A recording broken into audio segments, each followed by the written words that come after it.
Hi, I am Bill Hodges, and this is Spotlight on Government, and we have today Representative James Grant, District 47, Florida House of Representatives. Good to be here. Thank you So for having happy me. to have you here. It's great. And you prefer Jamie, so I'll go with Jamie. Sure, absolutely. I thought that was cute. Tell that little story you were talking about on putting your name on the ballot and how it's resulted in knowing different people. Yeah, so it's, and you're going to kind of make me let the secret out here, I guess, but it was really interesting. Don't tell anybody now he's told you this. Yeah, so it was interesting at the time I decided to run for election. I was 27 years old and really kind of made the decision to run just because of the stakes facing the country. And I had some folks ask me if I'd consider running. I said absolutely not. I'd kind of grown up around the process. I'd seen the ugly side and had no chance I was ever going to run, and here I am. But when we started getting the campaign going, we had some of the campaign team was saying, you know, we really think we ought to put James on the ballot rather than Jamie, because Jamie can sound young and you're already young. And anybody that's known me growing up, it's always either been Jamie or JW. And so I thought, okay, you know, we'll put James on the ballot. And kind of begrudgingly and argued with him and said, fine, have it your way. And after getting elected, I started to realize that people in the Capitol in Tallahassee are different interest groups, and lobbyists would come up to me and act like they were my best friend and say, hey, James, how you doing? And it was a really easy way to know that we didn't really know each other. And so it's a good little tool with the number of people that we bump into to know, you know, who I really do know sometimes. And so it's been a valuable little tool for me. Yeah, I have 3,250 close friends on Facebook. Yeah, right. and I'm in there as William N. Hodges. And none of them look like their picture on Facebook when you see not them in at all. person, right? But when they write me a message and they start out with, hello, William. Right. I know they don't know me because I go as Bill. Right. Well, we had fun in the Capitol. There was a couple of us. We get member pens, lapel pens, for security purposes and that kind of thing. And until the sergeant at arms kind of gets to know you, it helps. But I had misplaced my pen and just decided I didn't really want a new one. But man, is it an experience to walk into an elevator in the Capitol in Tallahassee without a pen on and hear what everybody will say when they don't know that a member's in there. So it's kind of fun to fly under the radar sometimes and take advantage of the fact that during your first term, people are still trying to figure out, certainly with a freshman class as large as we had, I think it was a year or 18 months before everybody in the process kind of figured out, okay, that's a member, and that's not. So it's always a nice thing to kind of fly under the radar and get to maintain some level of anonymity. Well, Adam Putnam told me the same thing. Being young when he went up to the Congress, which is even a step up, he was saying that, and I thought it was extremely funny, he would take guests out and they would card him. Yeah. Because he looks so young. There's an old Adam. I have a ton of respect for Adam and think he's just a fantastic public servant and just does like a great. See him governor someday. Yeah, I think that's in his future. I don't know that's that crazy, but an old story that they used to tell about Adam during his first Florida House campaign. I think he was 20, 21, something like that when he ran. And you know, when you first file for office, you get all these requests to go to different interviews and different associations, and they're trying to figure out whether they're going to endorse you or support you. And Adam showed up, and he was sitting outside waiting, and those things are just kind of churn and burn. They're going to line up 15 candidates and run them through. And so Adam was sitting out there, and he's looking at his clock, and he's thinking, you know, man, they're really behind. And he'd already watched somebody walk out, so he's thinking, man, they're really talking about that guy for a while. And finally, one of the members of the association walked out and they said, sir, is your boss going to show up for this interview or not? And I've never asked Adam if that's actually true, but we share some campaign staff. But yeah, I know what I went through at 27, and people joke that I guess when you're a towhead and from the same part of the state, people make jokes all the time. But I know what I went through at 27. I can't imagine at 2021 how much of that happens. Are you native to this area, or did you come in here from somewhere else? I'm a third-generation Floridian. My grandparents moved down here from Georgia in 1934 and bought some land. Yeah, and 1934 bought some land, had a orange grove and small chicken farm and just a place to kind of set up. It's actually right off of Bush and Del Mabry, if you can imagine that still being dirt roads. Wow. And so that was actually the property that my father was born on. He still lives there. I grew up there until moving away to college. And So our family's been here on the same property actually since 1934. Now you went on to college and got a JD? I went to Auburn University and got a marketing degree and a minor in political science, and then came back to Stetson here in Gulfport and got my law degree there. And what made you decide that you wanted to be in politics? You know, said people kind of shoved you that direction. You resisted. Yeah, I had grown up around the process. I think one of the most valuable probably assets for me as a young legislator is having been able to watch my father serve, and at the same time having a large gap of almost 10 years between the time he served and the time I got elected. It's always very interesting. My father and I are very different personalities, but one of the things that you always hear in Tallahassee when people talk about him was that he was a policy wonk, and that he could articulate and debate in a way that, and especially at a time when Republicans were incredibly scarce. And so not anymore. Not anymore, right? Although the supermajority he got elected, when he was in the minority party, there were less Republicans than there are Democrats today. And I think that really puts in perspective when you see the media talk about Democrats in Florida making the allegation that they're irrelevant when they go up there because of the supermajority and because procedurally we can waive the rules. And I think Speaker Cannon these last 2 years deserves a lot of credit for reinstating the rules and abiding by the rules, so that it wasn't just a ram job. But getting to watch my father serve and seeing the way he approached the job and understood that policy is always first and that policy will take care of the politics, and that the worst thing that can ever happen with what may be perceived as the wrong policy vote is the fact that you get beat in an election and you go back to a normal life and you're at home 6 days a week rather than on the road 5-6 days a week. But also was to see him term out. He was the first class in the Florida legislature to really term out, and at the time he did, he was the second ranking senator in Florida. And getting to see him term out and realizing that a lot of people in this process will not return your phone call, they won't call you, they don't care about you, your wife, your kids, whatever it may be at the time you term out, really gives me a good perspective to understand that there's one job we're in Tallahassee to do right now as an elected official, and that's pass policy that makes Florida a better state and to truly treat taxpayers as shareholders.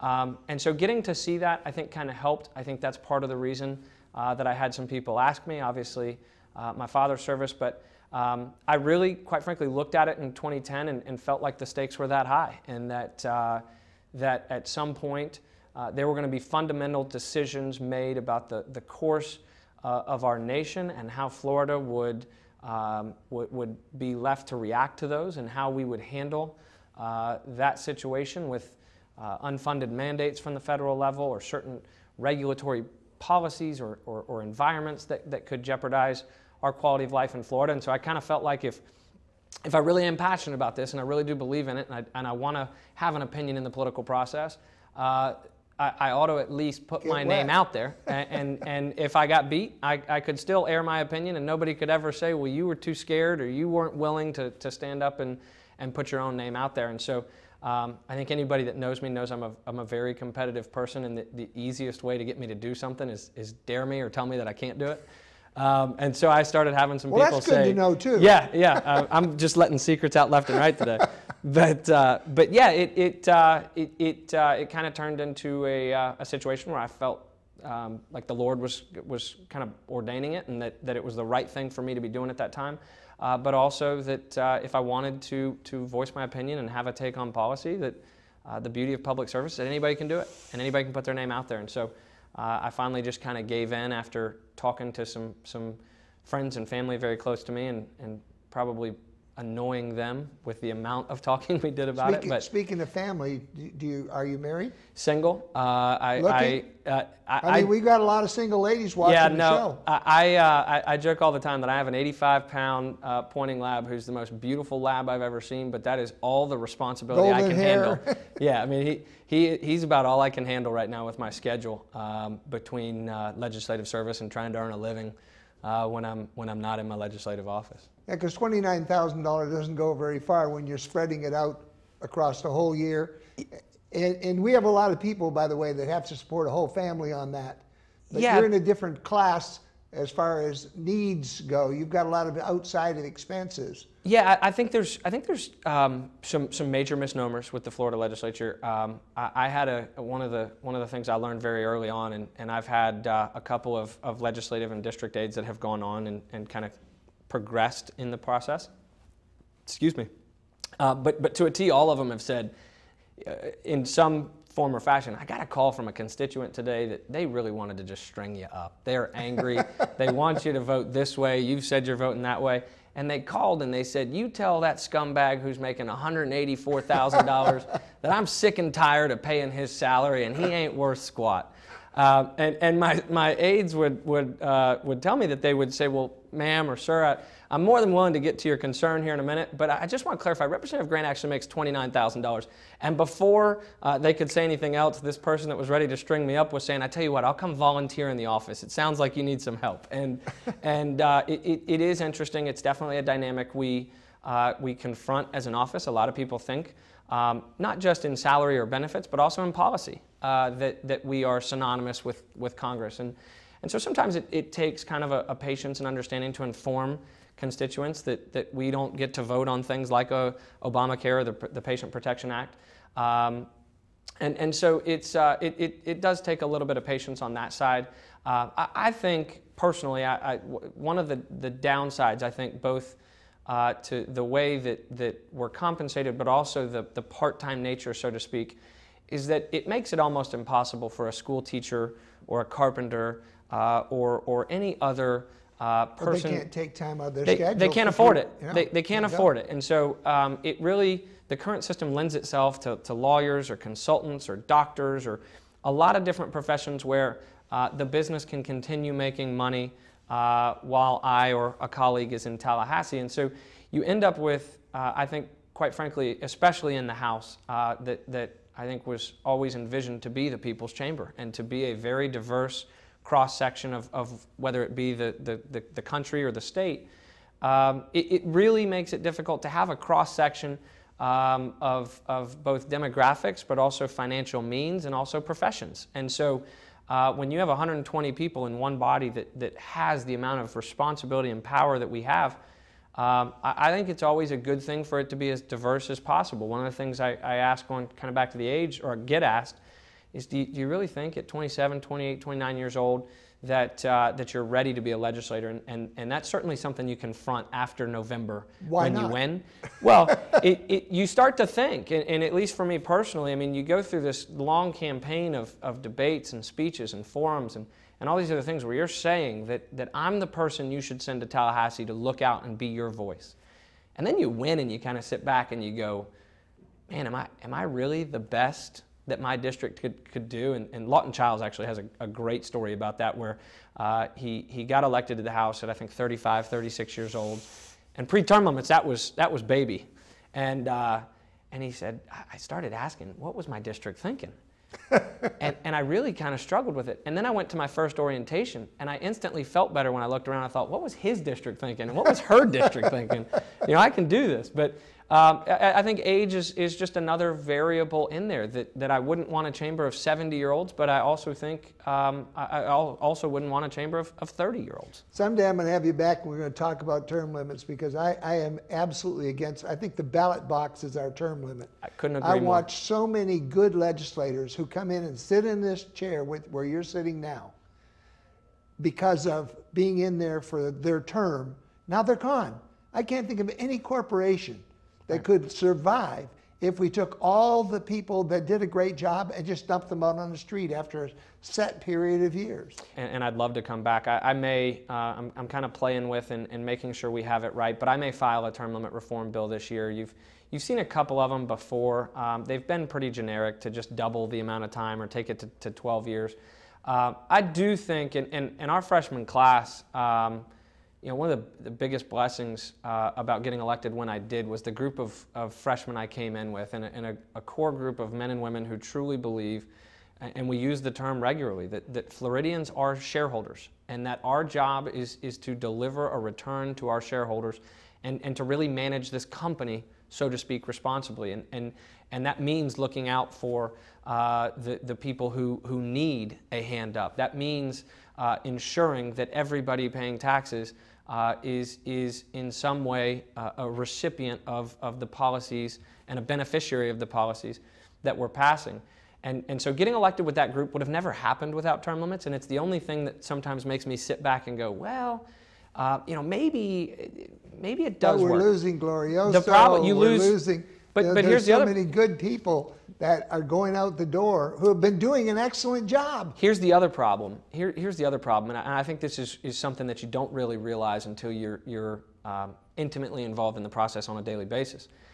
The current system of term limits that allows for 8 years in the House or 8 and maybe 10, depending on the way your district falls in the Senate, really turns the Florida legislature into a high school athletic team. And what I mean by that is it makes it much less a meritocracy and much more focused on seniority. And so when you come in as a freshman, you know you're not going to chair anything, and in most cases you're probably not ready from a knowledge standpoint of either policy or procedure to chair something.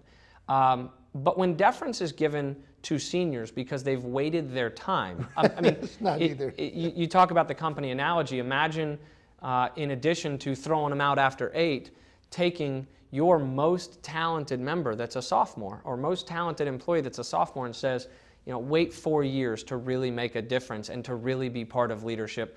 Just don't mess up for these 4 and kind of bide your time and make a difference where you can. I think that's the other major problem with term limits is the fact that it becomes a freshman, senior, junior, freshman, sophomore, junior, senior kind of class rank system that isn't a meritocracy. And certainly as a Republican who believes in a free market, one of the things that I stress all the time is that if I'm going to believe in conservative policy, and if the bills that I author and file are conservative, I too should be conservative in policy making. I should be willing to let that policy go through the fire and the refinery that makes it better. I should be willing to take criticism that may in fact jeopardize the bill this year to ultimately get to a better project. It's a wonderful way to put it. And a better policy so that we truly are looking at the stakeholders. And so I think sometimes as Republicans, and we all, I think, are hypocritical in various aspects of our life, but I think the biggest thing missing sometimes from us as Republicans is being conservative in policy making and understanding that the market of policy is just another free market and that we ought to be looking at it as a free market rather than picking a winner and saying, we're going to label this conservative policy because we came up with it or because this think tank is behind it or whatever it may be. I would much prefer us treat the marketplace of idea the same way we treat the marketplace of widgets. Lay it out there and let people shoot at it. Yeah, I mean, if I'm going to put my name behind it, at the end of the day, anybody who serves in public service is going to have some form of legacy, whether notorious or public or not. You can do your homework and find out a lot about the man I am by the policy I file and by the way I carry myself in the process. And so if I'm going to campaign on principles and say I believe in a limited government and I believe in higher individual freedom and subscribe to an American dream that believes in the American opportunity and the opposite side of that ledger that is the accountability, if I'm going to believe in that, then the way I move policy through the process should be consistent with that. Where do you see the legislature going this year? What do you think will be the primary battles? I didn't figure they'd move to Miami, but what do you think will be the primary things that the legislature will be wrestling with this year? I think at some point, and I don't know whether it's this year, obviously the governor made a big focus and put a spotlight on personal injury protection fraud reform. I think that's something that was needed. I'm not sure we got all the way there. And I think to kind of end around your question for a second, I think the biggest part of this. I've been doing this kind of show for I will answer it though. I will get back to answer it. I think one of the challenges for us as a legislature is accepting the premise, and I describe the difference between a politician and a statesman in this way, that a statesman is willing to stand up and say, we were wrong. A statesman is willing to go back to the whiteboard or the drawing board and get back up there and say, okay, we sat here and we as a caucus or a committee or a chamber, we said that we wanted to accomplish this. And we really believed that this was the best way to accomplish it. But in reality and in implementation and in practice, these two didn't mesh. We need to be willing to come back and say, this didn't work to get us over here. And so how do we learn from what we now see to actually accomplish this objective or this goal? And so I think you'll always see some of that. I think personal injury protection is an area that we will probably be revisiting, whether it's this year or down the road, at the point that this year's probably a little early, because I don't know that we have the data to really make a meaningful pivot, if one is even necessary, or to confirm that we got it right. I think you're going to see, I think you're going to see leadership under Will Weatherford that's focused on making Florida the best state in the country to raise a family and to live and enjoy life and to start or grow a business. And so I think you'll still see a focus on deregulation where there's unnecessary or duplicative regulation. Now that scares me. Why? Well, because I see these clean coal commercials, and at the very end they say, do away with the EPA, get them out of our way. And I remember a time when I used to file IFR to fly across Cincinnati because the smoke and the clud was so bad you couldn't see from one side of Cincinnati to the other when you're flying an airplane. I remember a time when the Cuyahoga River burst into flames on a regular basis. Sure. And it was the EPA that made that difference. And we're awash in what I call dirty money. Okay. As a good example, the attack that was made on Tom Lee. Right. I consider that dirty money. Absolutely. And the idea of get rid of regulations. I want somebody to tell me what regulations you want to get away Yeah, here's a great example, and it's why I put the caveat of unnecessary and duplicative. I think it is very dangerous. That's kind of a subjective thing. I'll give you a great example of something I dealt with in a deregulation package last year, and talk just briefly about the dereg bill that ended up getting passed and signed by the governor. I'm not a Republican who believes that conservative means anarchy or that it means the absence of government. I'm not a Republican who says that, and certainly have libertarian tendencies in certain ways, but I do believe there's a role for government. I think there are things that government is uniquely designed and capable of handling. And so when it comes to making sure we're judicious with natural resources, I think the EPA at times has far overstepped its bounds as an agency. I think at times it has gone from efficient regulation to overburdening regulation. But a great example of something we dealt with in Florida, in the deregulation bill I filed last year, among other things, it waived little things. So if I had a license, and I use the example of a woman who works as a hairdresser, would be one example here, who goes home to have a child, raises the child for 4 or 5 years, her license lapses. In the state of Florida, prior to last year, however many years she was out, so let's say she was out for 6 years, she had to take 6 years of continuing education to reinstate her license, and each year was the exact same course. So she had to take the same course 6 times. And so that was for a number of professions. That was overreach, but that right. wasn't the EPA. So. No. But I'll give you another one. And so the bill did things like that to make it easier to get reinstatement if you were out of work for a little while. In this economy, you certainly had dual income families 10 years ago who went to a single income who now need to go back to a dual income. And so how can we make it easier for these people who are licensed and trained and educated to get back to work? And that was really the focus of the bill. Another component of the bill was waiving fees for veterans who had been honorably discharged or no longer serving, waiving their agency fees to obtain a license. Let's make it easier for these veterans coming back home to find work and not delay the process with an agency standing in the way. But the best example, and this is, it was almost comical if it wasn't serious. The state of Florida requires a 5-year degree to become an architect. So it's a 5-year program that I believe includes a master's that 5th year, but it's a 5-year program. After completion of that, you take a national test. It's the only national test. It's the only test. There is no Florida test. There's nothing but the national test. And so part of what we wanted to do in the deregulation bill was say, okay, there's some states that require a 4-year degree. If that person practicing in Ohio, Michigan, Wisconsin, California, Nevada, it didn't matter where, if they didn't have the same 5-year degree, they had to pay $7,500 to an arbitrary private board that was protected and insulated in Florida statute to review the applicant's resume and performance to see if they could come into the state of Florida. Even if they passed the national test? They'd already passed the national test. And so I filed legislation as a part of the deregulation bill to say, look, if somebody's got a successful business in another part of the state or somebody wants to come do business in Florida, I want it to be open season for people that are, certainly the caveat with deregulation is public safety in our environment. So I get that, and that needs to be a component of it.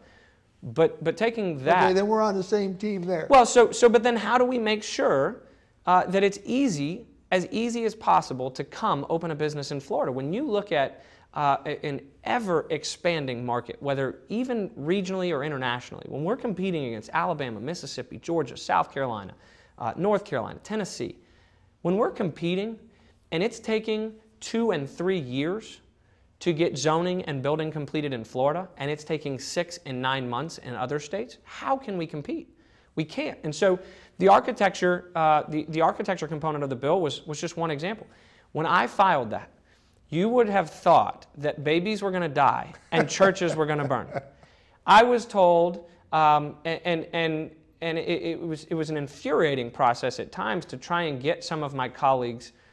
Did you get it passed? We did. We finally were able to work out a compromise there and get it passed, but it was the most disingenuous and ridiculous argument to say, because they would come back and they'd say, well, there are kids, they started with this. There are kids. We're going to have to do a whole show on these regulations because we're down to about 30 seconds. Man, well, I apologize. No, don't apologize. I've had a great time. It's been great. And I look for you to come back. In fact, maybe we'll do a whole show. Be great. Just on those regulations you think ought to be changed. Yeah, it's a process that we have to refine, and I think we're finally moving that direction. I think you're going to see some of that. I'm going to continue to work on some tax cutting measures this year, but that'll... JW, James, it's a pleasure. Whichever you prefer. Yeah. Jamie, I really appreciate your coming Bill, on the show. You. It's been fun having you here today. This is Spotlight on Government. This is your show. If you have ideas of people you'd like to have on, let me know. You're unique, you're special, you're great. Tell yourself so often, because you are. And Jamie, you are great. Thank you, I look forward to having you back. Thanks for being with us.